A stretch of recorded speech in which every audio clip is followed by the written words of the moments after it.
मिठू तोता आज ही हरियाली तोती को ब्याह कर लाया था। सजी संवरी मिठू की दुल्हन बहुत सुंदर लग रही थी। मिठू, तुम्हारी पत्नी तो बहुत सुंदर है। ये लो हरियाली दुल्हन, मुँह दिखाई के 100 रुपए और ये मिठाई मैं आपके लिए लाई थी। शुक्रिया बुलबुल, जो आप इतने प्यार से मेरी पत्नी के लिए मिठाई लेकर आई। क्या आप हमारी पड़ोसन हैं?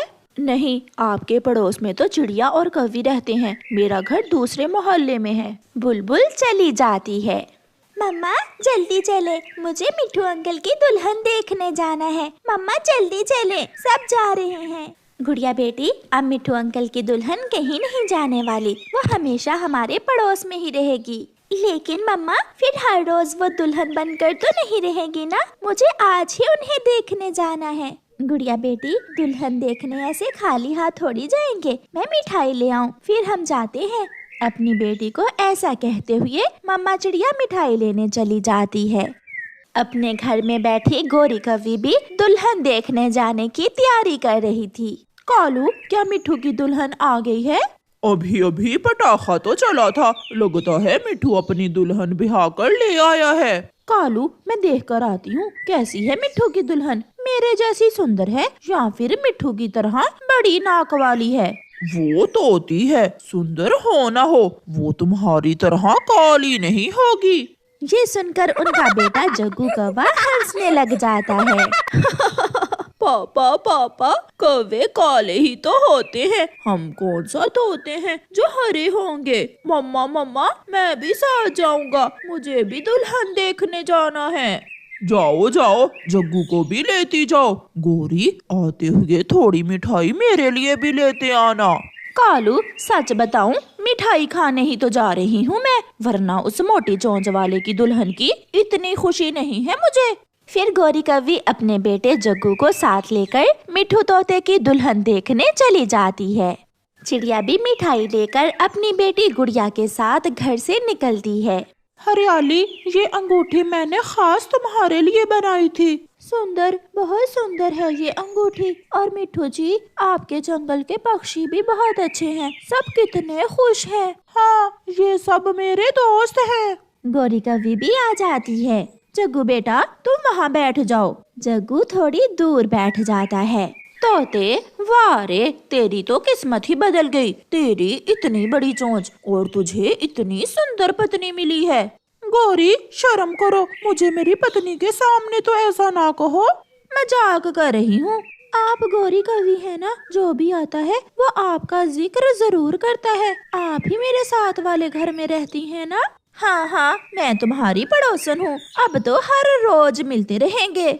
मिठाई की बड़ी टोकरी लेकर चिड़िया भी आ जाती है। चिड़िया के पास मिठाई देखकर गोरी कौवी कहती है, हाय रे चिड़िया, मैं आते हुए मिठाई तो उठाना ही भूल गई। मम्मा, आप तो मिठाई नहीं लाई थी। चुप कर जा तू जग्गू, बड़ों की बातों में नहीं बोलते। गोरी, भाग कर जाओ और उठा कर ले आओ मिठाई। तुम्हारा घर कौन सा दूर है? नहीं नहीं, आप बैठे, मिठाई फिर आ जाएगी। वैसे भी हमारे घर में बहुत सारी मिठाई जमा हो गई है। अगर ज्यादा है तो एक डिब्बा मुझे दे दो, मैं पड़ोसियों में बांट दूंगी।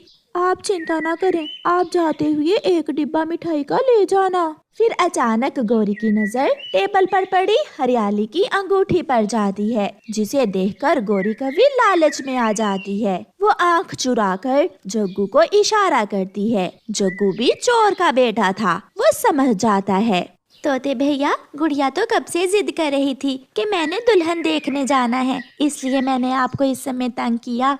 जब चिड़िया बात कर रही थी तो जग्गू आहिस्ता से आगे बढ़कर हरियाली की अंगूठी उठा लेता है और कहता है, मम्मा मम्मा, मुझे पोटी आई है, मुझे घर जाना है। अच्छा, अब मैं चलती हूँ, मेरे जग्गू का कल से पेट खराब है। लो गौरी, ये मिठाई का डिब्बा लेती जाओ। गौरी अंगूठी चुराकर और मिठाई का डिब्बा मांगकर वहाँ से चली जाती है। थोड़ी देर के बाद चिड़िया भी अपनी बेटी को लेकर वहाँ से चली जाती है। मिठू जी, वो अंगूठी कहाँ है? अभी अभी तो यहाँ पड़ी थी। उन दोनों में से एक हमारी अंगूठी चुरा कर ले गई है, चिड़िया या कौवी। दूसरे दिन मिठू तोता घर के बाहर बैठा हुआ था कि गोरी कौवी भागी भागी मिठू के पास आती है। मिठू मिठू, मैंने चिड़िया के पास एक अंगूठी देखी है। वो अंगूठी बहुत सुंदर है। तो फिर वही चोरनी है। मेरी पत्नी की अंगूठी रात को चुरा कर लाई है वो। मैं अभी जाकर पूछता हूँ उसे। गुस्से में मिठू तोता चिड़िया के घर जाता है। चिड़िया चिड़िया, कहाँ है वो अंगूठी, कहाँ है? अंगूठी? कौन सी अंगूठी? जो रात तुम मेरी पत्नी की चुरा कर लाई थी। नहीं नहीं मिठू भैया, मैं क्यों चोरी करूंगी? मुझे किसी अंगूठी का नहीं पता। मुझे गौरी कवि ने बताया है कि तुम्हारे पास ही है वो मेरी पत्नी की अंगूठी। चिड़िया, याद रखना, मैं वो अंगूठी तुमसे लेकर ही दम लूंगा। मिठू वहाँ से चला जाता है।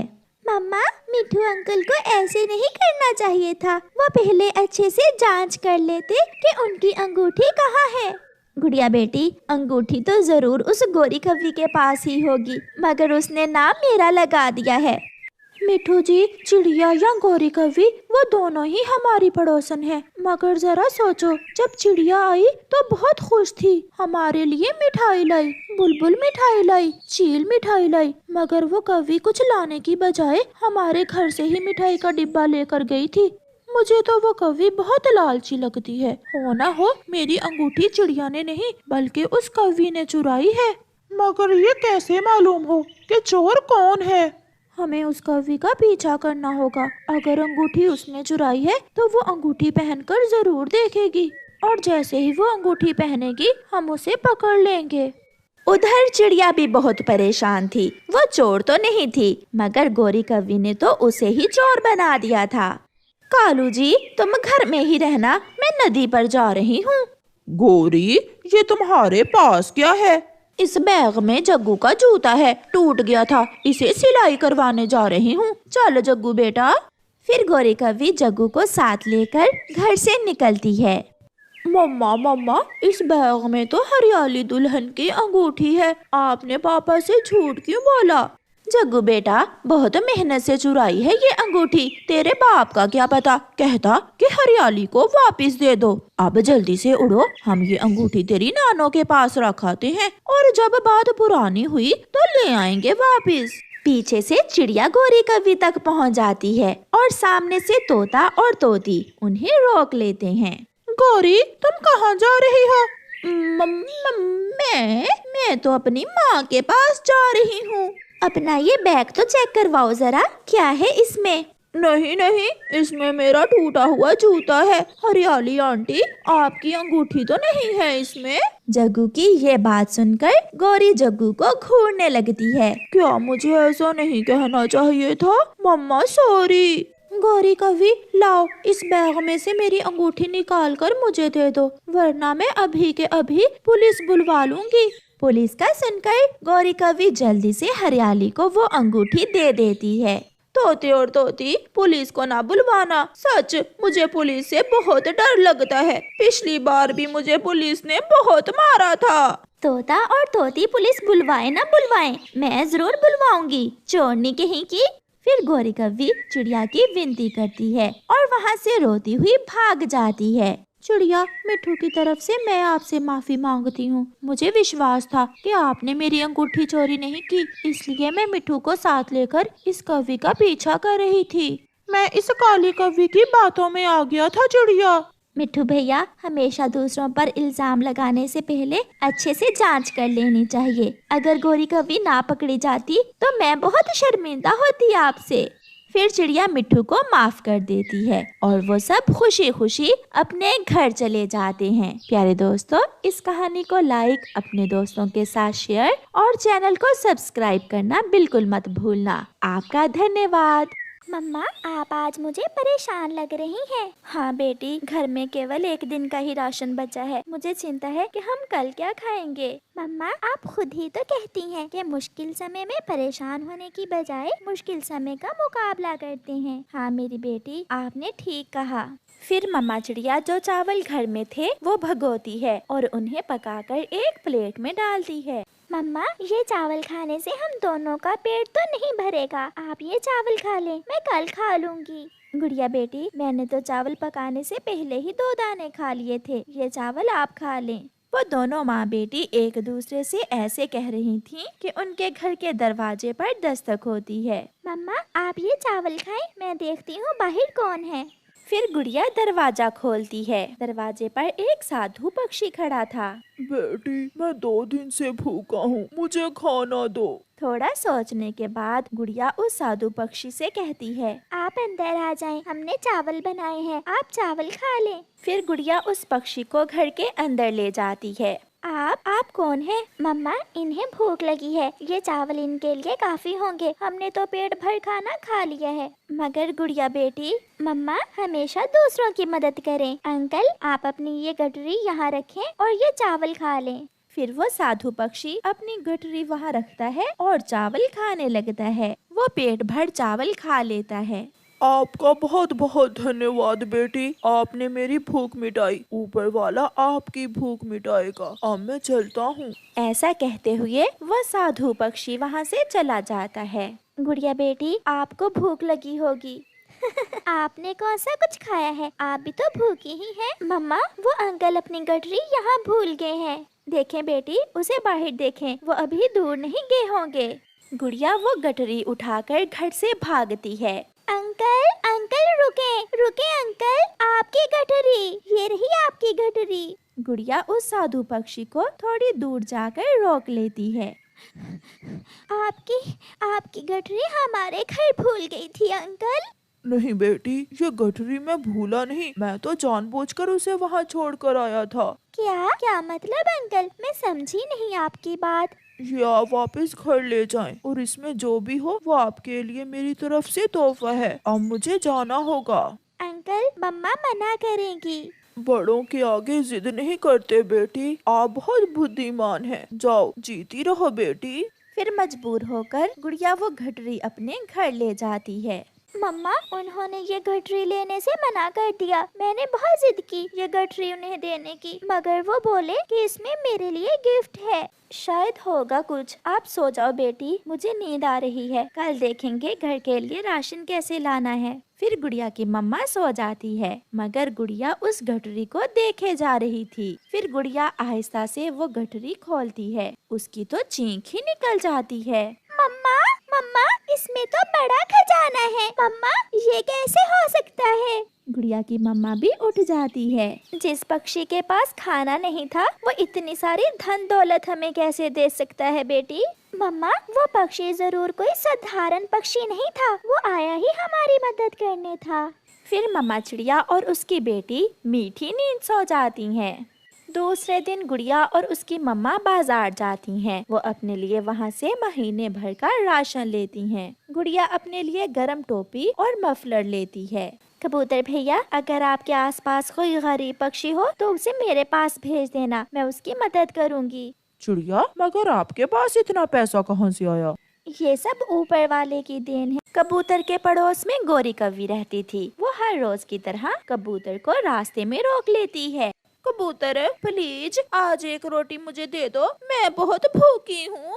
चिड़िया के पास जाओ, चिड़िया के पास, वो सब गरीबों की मदद कर रही है। चिड़िया, मगर वो तो खुद बहुत गरीब है। कोई चमत्कार हुआ है उसके साथ, अब वो गरीब नहीं बल्कि गरीबों की मदद करती है। तुम जाओ और उससे रोटी ले लो। हैरान होकर गोरी कौवी चिड़िया के घर जाती है। चिड़िया अपने घर के बाहर बैठी हुई थी। चिड़िया, ये घर तुमने कब नया बना लिया? गोरी बहन, मैंने आज ही अपने घर की मरम्मत करवाई है, छत भी नई लगवा ली है। बहुत टूटी हुई थी छत मेरे घर की। चिड़िया, ये सब तुमने कैसे किया? फिर चिड़िया गोरी को रात वाली साधु पक्षी की बात बताती है। गुड़िया उसकी गठरी वापस करने गई तो उसने वो गठरी लेने से इनकार कर दिया। ऐसा साधु पक्षी मुझे क्यों नहीं मिलता? छोटी चिड़िया, ऐसे सारे चमत्कारी काम तुम्हारे साथ ही क्यों होते हैं? आप यहाँ बैठे, मैं आपके लिए रोटी लेकर आती हूँ। मुझे नहीं लेनी तुमसे रोटी, मैं तो उस साधु पक्षी को ही ढूंढूंगी अब। गोरी वहाँ से भाग जाती है। गोरी इधर जाती है, गोरी उधर जाती है। वो सारे जंगल में उस साधु पक्षी की खोज करती है। वो उड़ती उड़ती पहाड़ों की तरफ निकल जाती है। एक सूखे हुए पेड़ के पास गोरी कव्वी को वो साधु पक्षी बैठा हुआ दिखाई देता है। गोरी तुरंत वहाँ जाती है। साधु पक्षी जी, मैं आपको कब से ढूंढ रही हूँ। क्या आपको भूख लगी है? क्या मैं आपको खाने के लिए कुछ ला कर दूँ? नहीं, मुझे इस समय भूख नहीं है। तो फिर बिना खाए ही वो चिड़िया वाली एक गठरी मुझे भी दे दो। तुम ऐसा करो, ये लड्डू पीपल के पेड़ पर बैठी हुई बूढ़ी फाख्ता को देकर आओ, फिर मैं तुम्हें भी वो गठरी दे दूंगा।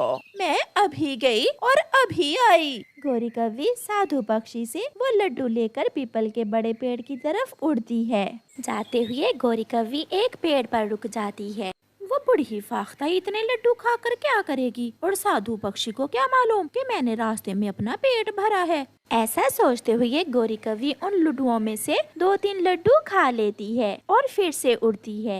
बूढ़ी फाख्ता, लो ये लड्डू साधु पक्षी ने आपके लिए भेजे हैं। अच्छा किया जो आप आ गई, मैं बहुत भूखी थी। गोरी वापस जाती है। साधु पक्षी जी, अब जल्दी से मुझे वो चिड़िया वाली गठरी दे दें, मैं बहुत थक गई हूँ। तो ये बात है, लो जैसे काम वैसे दाम। ऐसा कहते हुए साधु बाबा गोरी कव्वी को एक गठरी दे देता है। गोरी वो गठरी लेकर खुशी खुशी वहाँ से चली जाती है। थोड़ी दूर जाकर गोरी कव्वी वो गठरी खोलकर देखती है। मर गई, हाय मर गई। साधु बाबा, ये तुमने मेरे साथ क्या किया? चिड़िया को दिया खजाना और मुझे दी सजा। वो साधु पक्षी अचानक वहाँ आता है। जैसे काम वैसे दाम। मैं लालची, झूठे और बुरे पक्षियों की मदद नहीं करता। चिड़िया एक अच्छी पक्षी है और उसकी बेटी बहुत बुद्धिमान और दयालु है। तुम बुरी हो और लालची, इसलिए तुम्हें सजा मिली है। गोरी बैठी रोती रहती है। प्यारे दोस्तों, इस कहानी को लाइक करना बिल्कुल मत भूलना। आपका धन्यवाद।